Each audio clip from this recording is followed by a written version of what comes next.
C'est quelqu'un? Oui, donc bonjour. Donc nous à la loterie, donc on est spécialisé en production sucricole. Jusqu'au jour où j'ai décidé d'entreprendre une formation agricole. Je suis paysan depuis 25 ans, à Curcy sur paysan maraîcher, je suis installé. Le groupe s'est créé sur un premier lieu collectif. Je me suis dit finalement pourquoi pas moi, pourquoi pas m'installer. Bonjour, vous écoutez Ça compose dans ton poste, la nouvelle émission de radio citoyenne participative autour des enjeux agricoles et alimentaires et des questions d'installation agricole. Cette émission est présentée par les bénévoles de l'association Terre de Liens Normandie et vous sera proposée de manière hebdomadaire grâce à un réseau de radios haute et bas normandes. Aujourd'hui, Ça compose dans ton poste s'est rendu au jardin du Londel. Oscar nous expliquera comment celui-ci fonctionne entre le Londel Éco-Environnement, son jardin d'insertion et son centre horticole. Oscar pose ici aussi un regard sur les structures d'insertion et leur ancrage dans la société. Alors partons sans plus attendre, rencontrer le jardin du Londel.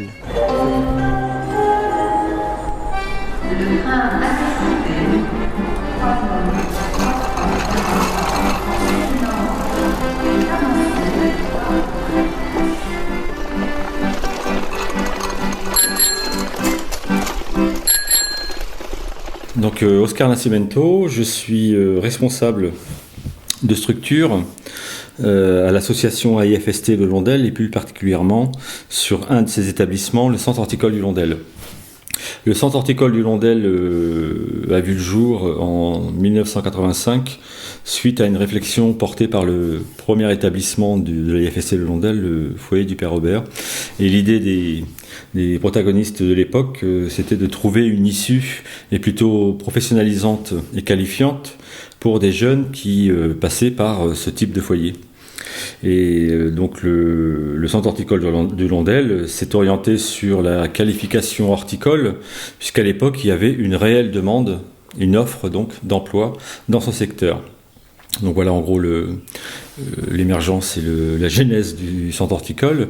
Depuis le centre horticole du Londel, qui a quand même pour objet, je dirais, et objectif principal, la lutte contre l'exclusion, était très attaché, donc bien évidemment, à travailler vers ce public, et suivait de très près toutes les politiques publiques, politiques de ville et autres, tout ce qui a pu se mettre en place autour de ces questions de l'exclusion. Et donc en 1993, s'est créé un jardin d'insertion qui avait donc bien pour objet, au-delà de la production et d'être sur de la production maraîchère, mais bien un travail autour des personnes, accompagnement social essentiellement, et donc un peu une remise à l'étrier, une passerelle éventuellement pour que ces personnes puissent réfléchir et mettre en évidence ou en parallèle le projet de vie et éventuellement un projet professionnel. Les choses depuis ont évolué. On a mis en place un deuxième dispositif d'insertion, Londel Éco-Environnement, qui ne s'appelait pas du tout comme ça d'ailleurs à l'époque, mais plutôt axé sur la gestion des espaces, ce qu'on appelle aujourd'hui plutôt espaces verts. Mais là, on était vraiment sur de la gestion différenciée, donc de zones humides, et déjà à l'époque sur une pensée autrement les espaces extérieurs. Et notamment, au-delà du public qui fréquentait ces dispositifs, un travail déjà sur cette notion de comment le citoyen, l'habitant, puisse intervenir sur les espaces extérieurs à leur logement d'habitat, par rapport à l'habitat social. Et donc nous avons travaillé régulièrement sur ces questions-là. Donc les deux dispositifs ont évolué aussi avec les différentes politiques. Ce qu'il faut savoir aussi, c'est que le centre horticole du Londel, la partie formation qui était bien à l'origine existe toujours. Donc on est bien dans le cadre de la formation professionnelle. On est bien sur de la formation qualifiante en horticulture avec l'option travaux paysagers. On a eu d'autres dispositifs qui étaient à peu près pensés dans le même sens, mais là du coup avec la région puisqu'on est dans le cadre de la formation. Et le dernier en date, c'est les élans, donc espaces locaux d'activités novatrices. sympathique. Mais on est toujours là sur la remobilisation et le travail auprès des personnes pour qu'ils puissent prendre le temps de réfléchir à leur projet de vie et projet professionnel. Donc on est toujours sur des choses où on est vraiment sur un accompagnement social et professionnel.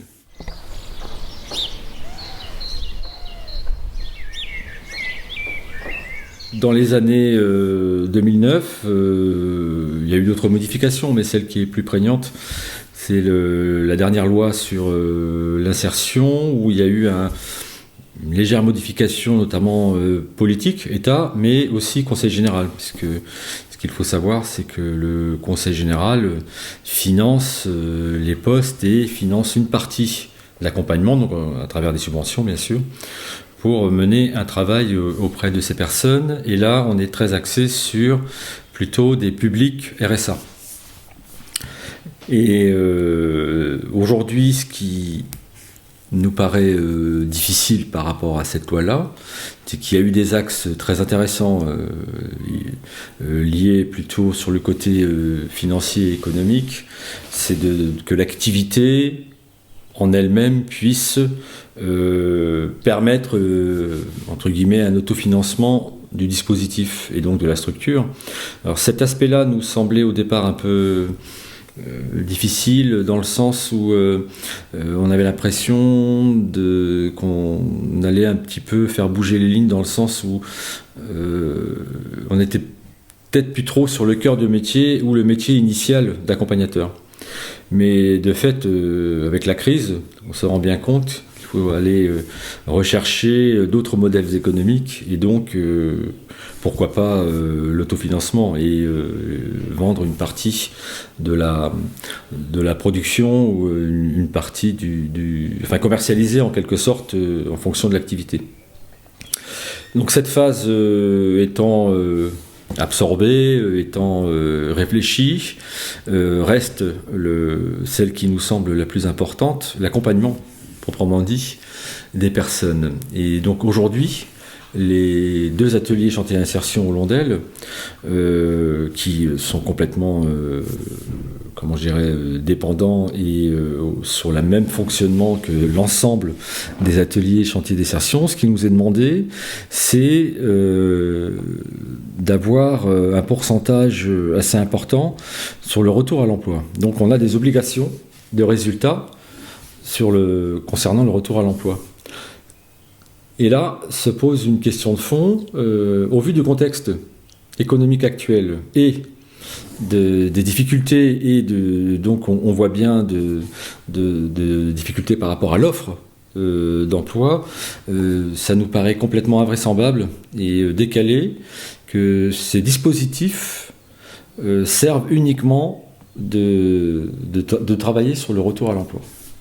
Il nous semble qu'il y a d'autres valeurs qui ne sont pas mises en avant, et c'est ce qu'on déplore, et notamment tout ce qui est lié à la plus-value sociale et économie locale.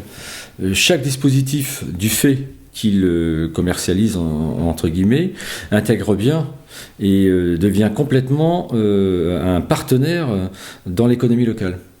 Et cet aspect-là n'est absolument pas repris ni mis en avant. Donc ça, c'est un des aspects qui nous semble important à réfléchir dans le cadre de l'économie sociale et solidaire.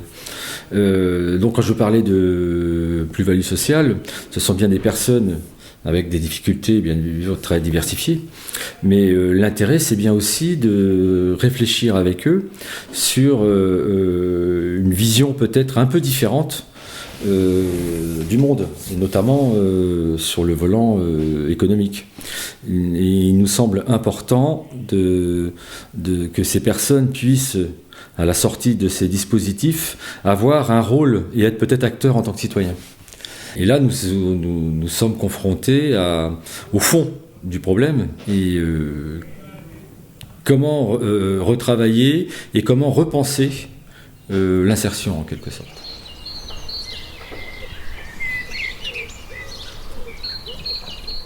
Le centre horticole du Londel est aujourd'hui en difficulté, et même pour aller plus loin, une partie de ces activités vont disparaître, vont cesser.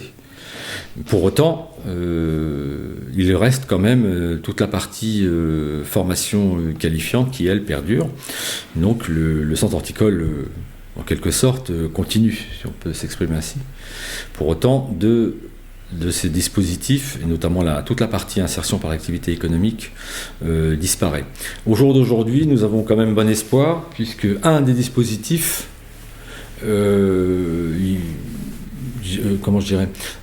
surtout la partie maraîchage, parce qu'il y a un gros travail autour de l'aspect maraîchage, donc on est bien sur la partie alimentation, où il y a des négociations en cours avec le conseil d'administration sur une éventuelle reprise, un éventuel partenariat qui permettrait de continuer ce dispositif.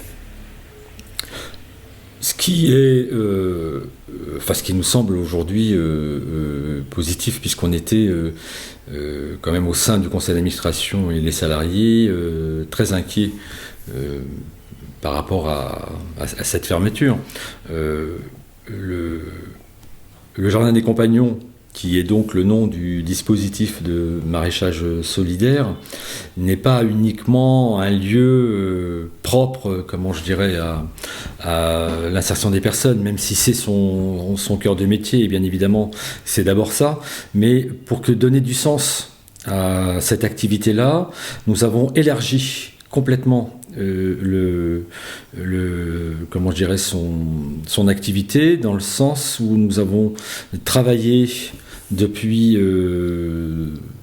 quelques années, depuis une quinzaine d'années autour des filières alimentaires, mais plus précisément autour de ce jardin. Depuis 2009, on s'est appuyé sur une recherche-action avec le labo de recherche de l'IRTS, où là, il y a eu tout un travail, un diagnostic, bien sûr, appuyé sur des recherches déjà existantes. On n'a pas tenté de refaire ce qui pouvait exister, on a juste adapté au territoire et au niveau local.